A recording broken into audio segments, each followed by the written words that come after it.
आणि वचन 10 प्रमाणे आपल्याला एक गोष्ट ज्यावेळेस ख्रिस्ताच्या मंडळांमध्ये दिसून येते की जगात राहणाऱ्या लोकांप्रमाणेच हे असे का वागत आहेत.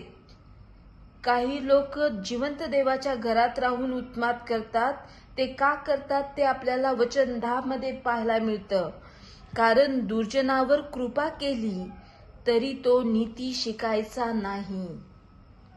धर्मराज्यात देखील तो अधर्मच करतो. परमेश्वराचे ऐश्वर्य त्याला दिसायचे नाही.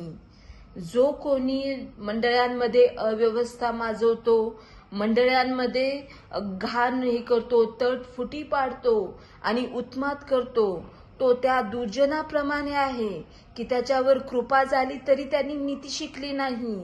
आणि धर्मराज्यात देखील त्यांनी अधर्मच केलं आणि त्याला परमेश्वराचं ऐश्वर्य कधी दिसणार नाही.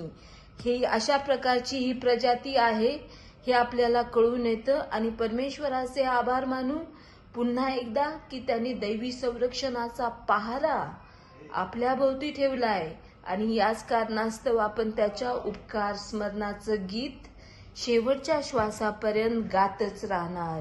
आमेन.